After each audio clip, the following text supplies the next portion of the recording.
AC. Welcome back. You're watching the news here at CNN News 18. One of the big stories we're tracking across the nation right now is the Congress's presidential elections that are set to take place next month.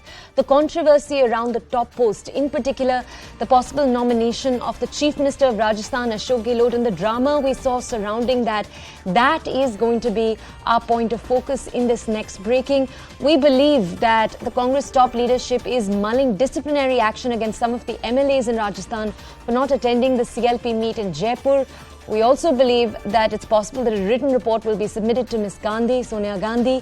And this is particularly important. Sources are also saying the top leadership is now not too keen that Ashok Gehlot, who was, remember, the front runner till just a few days ago, now we believe top leadership is not too keen that he contests the presidential polls. Possible alternatives could be being looked at. Let's go over to my colleague, our senior editor Pallavi Ghosh, for more details. Pallavi, a massive shake-up. Could you bring us more details?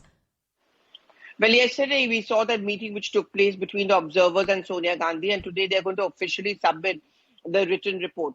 And in that written report, it's going to be pretty much the sequence of events. And why is there a need for a written report? Because if you're mulling disciplinary action, you need to have it on record how things were going wrong, how there was a violation of the party discipline, and so on and so forth. Well, it's again another day, and we'll have to wait to see whether nomination is filed by any other leader of the Congress party. Clearly, the Congress top leadership is not very comfortable with the idea of Ashok Gehlot filing in his nomination papers, because now there is a trust deficit. And in fact, as we reported also yesterday, Mrs. Gandhi also asked this question, that why did he have to do it? Her reference was, of course, to Ashok Gehlot. So it's clearly a mess which the party is now facing at this point of time. There's a Bharat Jodo Yatra that's been overshadowed by the Rajasthan crisis. You also have a chief minister in which the Gandhis are not having too much of trust in. And of course, you have the Congress presidential elections where the party is now also forced to look at alternatives. Pallavi, I just want to understand from you though, Rajasthan is a poll-bound state. So the Congress is, I would assume, also still attempting a delicate balancing act when it comes to not upsetting too many MLAs. Could you tell us more there? Well, I mean, yes, it's a poll-bound state, and I think it just adds on to the problems because of the fact that it is a poll-bound state. At this point of time, many MLAs who are with Ashok Gehlot, and if you listen to what they have been saying since evening, they seem to be pretty brazen about it. They're not too worried about disciplinary action. And there's a confidence which comes from the fact that the MLAs are grassroots leaders. They are rooted to the ground. And Ashok Gehlot, as of now, has their support. That also makes the task tougher. How do you let go of a state? And Punjab is one glaring example where they, midway they got rid of Captain Amrinder Singh. Charanjit Singh Channi was chosen as their chief minister, and it did not work. The party split. I mean, the party was deeply divided, massive infighting. And then we saw what happened in Punjab. In Rajasthan too, this is a major fear as far as the central leadership is concerned, knowing that Gehlot certainly has an edge.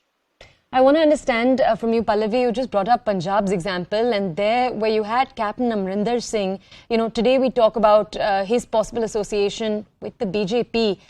Is it too early to ask similar questions when it comes to Rajasthan right now? Yeah, I think it's too early to talk about it. We have to understand that in Punjab, the situation was becoming a little different because in that state, Captain Amrinder Singh himself was losing the support of the MLAs. So it was easy for the Congress top leadership to replace Captain Amrinder Singh. Over here, if you have noticed till yesterday also and day before also in Jaipur, Ashok Gehlot's contact and grip over his MLAs, who are his supporters, remains intact. No one seems to be falling out of line vis-a-vis him yet. But certainly what the central leadership's calculation is that once you talk about disciplinary action, many of them will fall in line. They will accept the whatever is suggested by the central leadership. I think what the Gandhis and the central leadership had angled for is that before 19th, when the presidential elections will be announced, let's take a quick call on who's going to become the CM. Because if Ashok Gehlot becomes the president, clearly as a new president, he would have taken a call. And we all know he would have never accepted Sachin Pilot as the CM. Well, it did not go according to plans, and then you see what has happened, which is right in front of us. Pallavi, thank you so much for bringing us these details. For our audiences, we have more breaking news coming in now from the same crisis.